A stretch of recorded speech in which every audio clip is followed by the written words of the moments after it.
Assalamualaikum warahmatullahi wabarakatuh. Selamat pagi anak-anakku sekalian.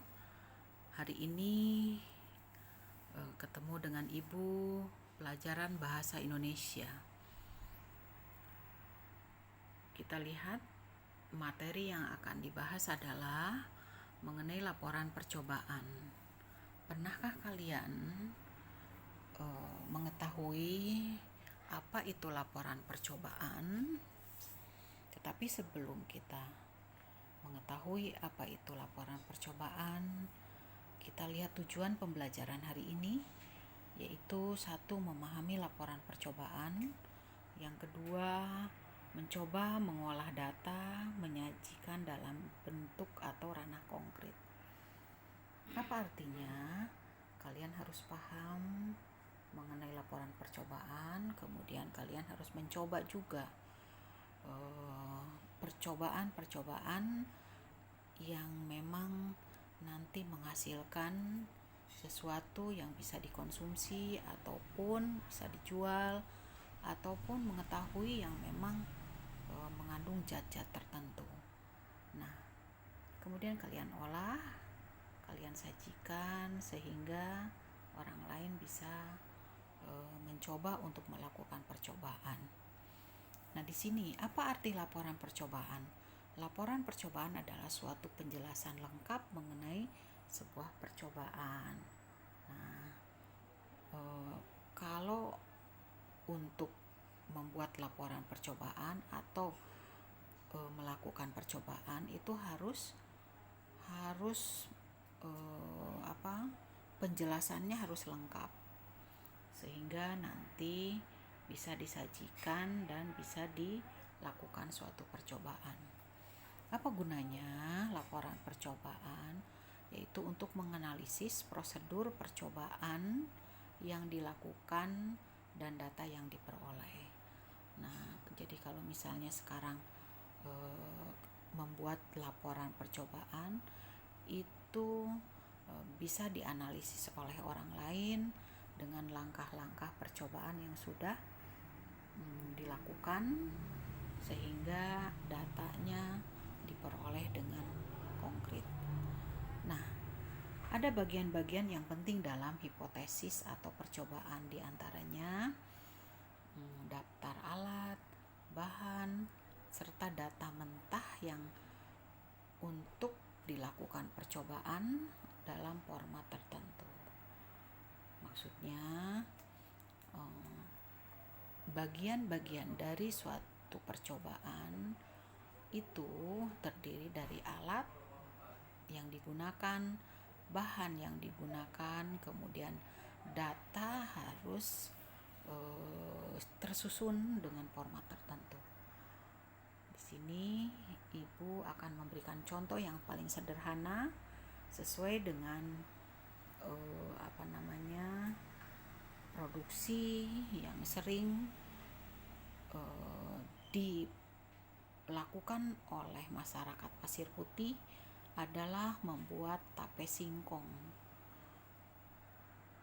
Nah, di sini adalah gunanya raginya dari ragi untuk membuat tape singkong. Materi yang digunakan dan metode yang digunakan yaitu bahan, alat, dan metode. Materi adalah bahan. Bahan adalah yang pertama singkong, kedua ragi, kemudian daun, kemudian air. Singkong ini banyak terdapat di halaman-halaman, suka menanam singkong mudah.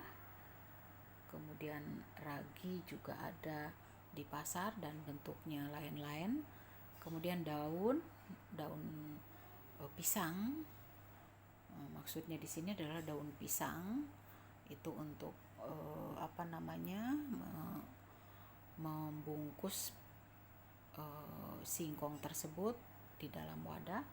Kemudian air adalah gunanya untuk membersihkan singkong atau mencuci singkong.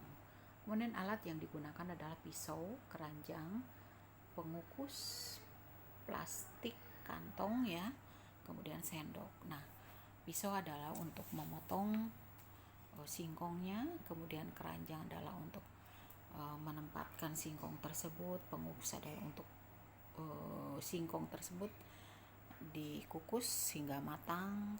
Kemudian kantong plastik ini untuk memasukkan ragi ke dalam kantong, kemudian digerus dengan sendok sampai ragi tersebut ragi tersebut bisa bubuk untuk nantinya ditaburi sehingga kena singkong. Nah, coba kita lihat di metode membuat tape singkong. Yang pertama adalah kupas singkong, kemudian bersihkan dengan air tadi, kemudian potong-potong sesuai selera, kukus sampai matang, jangan tersentuh tangan. Simpan singkong yang sudah dikukus di wadah yang sudah ditaburi ragi, tutup rapat, simpan di tempat yang tidak kena sinar matahari. Artinya singkong ini sudah dibersihkan, kemudian dipotong, mudah sekali motongnya, apalagi kalau pisaunya tajam. Nah, itu tidak terlalu sulit, kalian juga bisa melakukannya.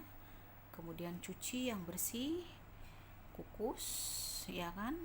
Nah, setelah dikukus matang, tapi jangan tersentuh tangan, memakai alat untuk mengambilnya. Kemudian setelah matang, ditempatkan di tempat suatu wadah yang sudah ditaburi ragi, tutup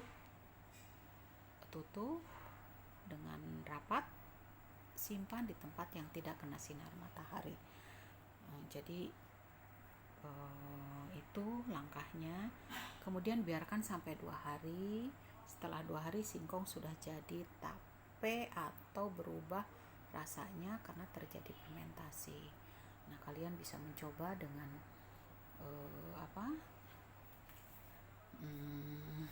prosedur membuat tape singkong. Selamat mencoba, sehingga nanti dibuat laporannya juga dan ada hasilnya singkong untuk dikonsumsi sendiri, atau kalian boleh dijual, kemudian bisa digoreng nanti menjadi tape goreng, kemudian dicampur dengan es, itu juga enak. Kemudian dibuat bolu, tape bolu juga enak. Demikian contoh dari laporan percobaan tape singkong, dan demikian juga materi mengenai laporan percobaan untuk pertemuan pertama ini. Mudah-mudahan kalian paham dengan materi laporan percobaan. Selamat belajar dari rumah. Terima kasih atas perhatiannya. Semangat untuk selalu belajar. Wassalamualaikum warahmatullahi wabarakatuh.